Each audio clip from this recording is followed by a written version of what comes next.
Hey guys, welcome back to the channel. ಮೊದಲನೇದಾಗಿ W top star ಬಗ್ಗೆ ಮಾತಾಡೋದಾದ್ರೆ ನಿಮ್ಮೆಲ್ಲರಿಗೂ ಕೂಡ ಗೊತ್ತೇ ಇರಬಹುದು, ಡಬ್ಲ್ಯೂ ಮರ್ಚೆಂಡೈಸ್ ಸೆಲ್ಲಿಂಗ್ ಲಿಸ್ಟ್ ಅಲ್ಲಿ ಸದ್ಯಕ್ಕೆ ನಮ್ಮ ರೋಮನ್ ರೈನ್ಸ್ ಅವರು ನಂಬರ್ 1 ಅಲ್ಲಿ ಇದ್ದಾರೆ. ಬಟ್ ರೋಮನ್ ರೈನ್ಸ್ ಅವ್ರಿಗೂ ಕೂಡ ಈಕ್ವಲ್ ಆಗಿ ಇನ್ನೊಬ್ಬ ಸೂಪರ್ ಸ್ಟಾರ್ ಡಬ್ಲ್ಯೂ ಕಂಪನಿಯಲ್ಲಿ ಈಗ ಬರ್ತಾ ಇದ್ದಾರೆ. ನಾನಿಲ್ಲಿ ಬೇರೆ ಯಾರ ಬಗ್ಗೆನೂ ಕೂಡ ಮಾತಾಡ್ತಾ ಇಲ್ಲ, ಆಫ್ ಕೋರ್ಸ್ ನಮ್ಮ ಡ್ಯಾನ್ ಓಸಿನ್ ಬಗ್ಗೆ ಮಾತಾಡ್ತಾ ಇದ್ದೀನಿ. ಲಿಟ್ರಲಿ ಗೈಸ್, ನಮ್ಮ ಡ್ಯಾನ್ ಓಸಿನ್ ಹಾಗೆ ರೋಮನ್ ರೈನ್ಸ್ ಇಬ್ರು ಕೂಡ ಈಕ್ವಲ್ ಆಗಿ ಡಬ್ಲ್ಯೂ ಟಾಪ್ ಮರ್ಚೆಂಡೈಸ್ ಲಿಸ್ಟ್ ಅಲ್ಲಿ ನಂಬರ್ 1 ಸ್ಥಾನದಲ್ಲಿ ಇದ್ದಾರೆ. ನಿಜವಾಗ್ಲೂ ರೋಮನ್ ರೈನ್ಸ್ ಅವರು ಅಷ್ಟು ವರ್ಷದಿಂದ ಕಷ್ಟಪಟ್ಟಿದ್ದಾರೆ, ಟ್ರೈಬಲ್ ಚೀಫ್ ಆಗಿದ್ದಾರೆ, ಕಂಪನಿಯ ಫೇಸು, ಅದು ನಡೆಯುತ್ತೆ. ಬಟ್ ಡ್ಯಾನ್ ಓಸಿನ್ ಗುರು ಈಗ ತಾನೇ ಬಂದಿರತಕ್ಕಂತಹ ಸೂಪರ್ ಸ್ಟಾರ್ ಇವರು. ಅಂಡ್ ಡಬ್ಲ್ಯೂ ಅವರು ಎಷ್ಟು ಚೆನ್ನಾಗಿ ಅವರನ್ನ ಬುಕ್ ಮಾಡ್ತಾ ಇದ್ದಾರೆ ಅಂದ್ರೆ ನಂಬರ್ 1 ಸ್ಥಾನದಲ್ಲಿ ಈಗ ನಮ್ಮ ಡ್ಯಾನ್ ಓಸಿನ್ ಆಗಿ ರೋಮನ್ ರೈನ್ಸ್ ಅವರು ಇದ್ದಾರೆ. ನಿಜವಾಗ್ಲೂ ಆಶ್ಚರ್ಯ ಆಗುತ್ತೆ. ಅಂಡ್ ನನಗಂತೂ ನಮ್ಮ ಡ್ಯಾನ್ ಓಸಿನ್ ಅವರ ಕ್ಯಾರೆಕ್ಟರ್ ಸಿಕ್ಕಾಪಟ್ಟೆ ಇಷ್ಟ ಆಗ್ತಾ ಇದೆ. ಅಂಡ್ ನಿಜವಾಗ್ಲೂ AEW ಕಂಪನಿಯಿಂದ ನಮ್ಮ ಡಬ್ಲ್ಯೂ ಕಂಪನಿಗೆ ಡ್ಯಾನ್ ಓಸಿನ್ ಅವರು ಬಂದು ಡಬ್ಲ್ಯೂ ಕಂಪನಿಗೆ ಖಂಡಿತವಾಗ್ಲೂ ಕೂಡ ಪ್ರಾಫಿಟ್ ಮಾಡಿಕೊಟ್ಟಿದ್ದಾರೆ. ನೆಕ್ಸ್ಟ್ ಅಪ್ಡೇಟ್ ಕಡೆ ಬರೋದಾದ್ರೆ ಇದ್ರತಕ್ಕಂಥದ್ದು ನಮ್ಮ ಸ್ಯಾಮಿ ಝೈನ್ ಅವರ ಬಗ್ಗೆ. ನಿಮ್ಮೆಲ್ಲರಿಗೂ ಕೂಡ ಗೊತ್ತೇ ಇರಬಹುದು, ಸದ್ಯಕ್ಕೆ ನಮ್ಮ ಸ್ಯಾಮಿ ಝೈನ್ ಅವರ ಕ್ಯಾರೆಕ್ಟರ್ ಯಾವ ರೀತಿ ಇದೆ ಅಂತ. ಲಿಟ್ರಲಿ ನಾವೆಲ್ಲರೂ ಕೂಡ ಕೇಳ್ಕೊತಾ ಇದೀವಿ ಸ್ಯಾಮಿ ಝೈನ್ ಅವರಿಗೆ ಹೀಲ್ ಟರ್ನ್ ಆಗಿ ಅಂತ. ಬಟ್ ನಮ್ಮ ಸ್ಯಾಮಿ ಝೈನ್ ಅವರು ಹೀಲ್ ಟರ್ನ್ ಆಗ್ತಾ ಇಲ್ಲ. ಅಂಡ್ ರೀಸೆಂಟ್ ಆಗಿ ಅಪ್ಡೇಟ್ಗಳು ಬರ್ತಿರೋ ಪ್ರಕಾರ ನಮ್ಮ ಸ್ಯಾಮಿ ಝೈನ್ ಅವರಿಗೆ ಹೀಲ್ ಟರ್ನ್ ಆಗೋದಕ್ಕೆ ಇಷ್ಟ ಇಲ್ವಂತೆ.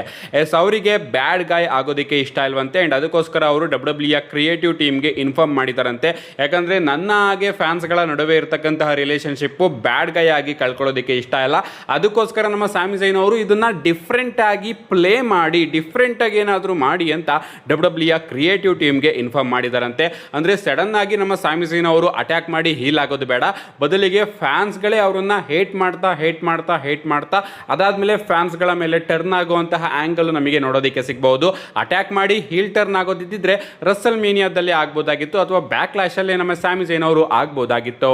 ನೆಕ್ಸ್ಟ್ ಅಪ್ಡೇಟ್ ಕಡೆ ಬರೋದಾದ್ರೆ ಇದ್ರತಕ್ಕಂಥದ್ದು ನೈಟ್ ಆಫ್ ಚಾಂಪಿಯನ್ಸ್ ಬಗ್ಗೆ. ಮುಂದಿನ ತಿಂಗಳು 27ನೇ ತಾರೀಕು ನಮಗೆ ನೈಟ್ ಆಫ್ ಚಾಂಪಿಯನ್ಸ್ ನೋಡೋದಕ್ಕೆ ಸಿಗ್ತಾ ಇದೆ. ಬಟ್ ಇಷ್ಟು ಬೇಗ ಆ ಒಂದು ಶೋ ಅಫಿಷಿಯಲ್ ಆಗಿ ಸೋಲ್ಡ್ ಔಟ್ ಆಗಿದೆ. ನಮ್ಮ ತುರ್ಕಿ ಅಲಾಶಿಕ್ ಅವರು ಇದನ್ನ ಅಫಿಷಿಯಲ್ ಆಗಿ ಅನೌನ್ಸ್ ಮಾಡಿದ್ದಾರೆ, ನೈಟ್ ಆಫ್ ಚಾಂಪಿಯನ್ಸ್ ಕಂಪ್ಲೀಟ್ ಆಗಿ ಸೋಲ್ಡ್ ಔಟ್ ಆಗಿದೆ ಅಂತ. ಇನ್ನೂ ಕೂಡ ರೋಮನ್ ರೈನ್ಸ್ ಅವ್ರನ್ನ ಪೋಸ್ಟರ್ ಅಲ್ಲಿ ಅಡ್ವರ್ಟೈಸ್ ಮಾಡ್ತಾ ಇದ್ದಾರೆ. ಬಟ್ ಇನ್ನೂ ಕೂಡ ರೋಮನ್ ರೈನ್ಸ್ ಅವರ ಸಿಚುಯೇಷನ್ ಕ್ಲಿಯರ್ ಆಗಿಲ್ಲ. ರೋಮನ್ ರೈನ್ಸ್ ಅವರು ಸೌದಿ ಅರೇಬಿಯಾಗೆ ಹೋಗ್ತಾರ, ನೈಟ್ ಆಫ್ ಚಾಂಪಿಯನ್ಸ್ ಅಲ್ಲಿ ಕಂಪೀಟ್ ಮಾಡ್ತಾರ ಅಂತ. ಯಾಕಂದ್ರೆ ಮಿಡಲ್ ಈಸ್ಟ್ ಅಲ್ಲಿ ಇನ್ನೂ ಕೂಡ ವಾರ್ ನಡೀತಾ ಇದೆ. ನೋಡೋಣ ಗಾಯ್ಸ್, ಇದ್ರ ಬಗ್ಗೆ ಅಪ್ಡೇಟ್ ಬಂದ್ರೆ ಖಂಡಿತವಾಗ್ಲೂ ಕೂಡ ತಿಳಿಸ್ಕೊಡ್ತೀನಿ. ಸದ್ಯಕ್ಕೆ ನೈಟ್ ಆಫ್ ಚಾಂಪಿಯನ್ಸ್ ಕಂಪ್ಲೀಟ್ ಆಗಿ ಸೋಲ್ಡ್ ಔಟ್ ಆಗಿದೆ. ನೆಕ್ಸ್ಟ್ ಅಪ್ಡೇಟ್ ಕಡೆ ಬರೋದಾದ್ರೆ ಇದ್ರತಕ್ಕಂಥದ್ದು ನಮ್ಮ ನ್ಯೂ ಡೇ ಬಗ್ಗೆ. ನ್ಯೂ ಡೇ ಅವರು ಡಬ್ಲ್ಯೂ ಕಂಪನಿಯಿಂದ ಹೊರಗಡೆ ಹೋಗಿದ್ದಾರೆ. ಇದ್ರ ಬಗ್ಗೆ ನಿಮ್ಮೆಲ್ಲರಿಗೂ ಕೂಡ ಗೊತ್ತೇ ಇರಬಹುದು. ಅಂಡ್ ಈಗ ಅಪ್ಡೇಟ್ಗಳು ಬರ್ತಿರೋ ಪ್ರಕಾರ ಪ್ರಾಬಬ್ಲಿ ನಮ್ಮ ನ್ಯೂ ಡೇ ಅವರು 100% ನಮಗೆ AEW ಕಂಪನಿಯಲ್ಲಿ ನೋಡೋದಕ್ಕೆ ಸಿಗಬಹುದು. ಇವನ್ AEW ಕಂಪನಿಯ ಸೂಪರ್ ಸ್ಟಾರ್ಸ್ ಗಳು ಕೂಡ ಪುಷ್ ಮಾಡ್ತಾ ಇದಾರಂತೆ, ನ್ಯೂ ಡೇನ ನಮ್ಮ ಕಂಪನಿಗೆ ಕರ್ಕೊಂಡು ಬನ್ನಿ ಅಂತ. ಈ ರೀತಿ ಅಪ್ಡೇಟ್ ಬರ್ತಾ ಇದೆ. ಅಂಡ್ ಪ್ರಾಬಬ್ಲಿ ಆದಷ್ಟು ಬೇಗ ಆ ಒಂದು ನಾನ್ ಕಂಪೀಟ್ ಕ್ಲಾ ಮುಗಿದ್ಮೇಲೆ ನಮ್ಮ ನ್ಯೂ ಡೇ ಅವರ ಡೆಬ್ಯೂ ನಮಗೆ AEW ಕಂಪನಿಯಲ್ಲಿ ನೋಡೋದಕ್ಕೆ ಸಿಗಬಹುದು. ಇನ್ನು ನಮ್ಮ ಜೇ ಉಸೋ ಬಗ್ಗೆ ಮಾತಾಡೋದಾದ್ರೆ ಲಿಟ್ರಲಿ ನಮ್ಮ ಜೇ ಉಸೋ ಅವರು ಜೇಕೋಬ್ ಫಾಟೋ ಅವರಿಗೆ ವಾರ್ನಿಂಗ್ ನ ಕೊಟ್ಟಿದ್ದಾರೆ.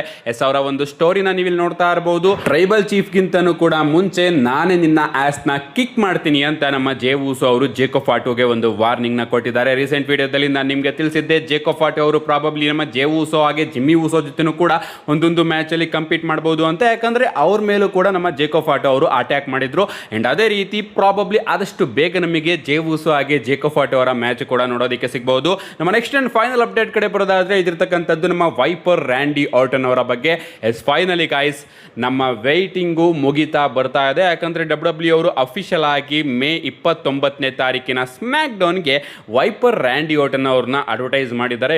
ಪೋಸ್ಟರ್ ಅಲ್ಲೂ ಕೂಡ ನೀವು ಇಲ್ಲಿ ನೋಡ್ತಾ ಇರಬಹುದು, ಮೇ 29ನೇ ತಾರೀಕಿನ ಸ್ಮ್ಯಾಕ್ ಡೌನ್ ಬಾರ್ಸಲೋನಾದಲ್ಲಿ ನಮ್ಮ ವೈಪರ್ ರ್ಯಾಂಡಿ ಆರ್ಟನ್ ಅವರ ರಿಟರ್ನ್ ನಮಗೆ ನೋಡೋದಕ್ಕೆ ಸಿಗ್ತಾ ಇದೆ.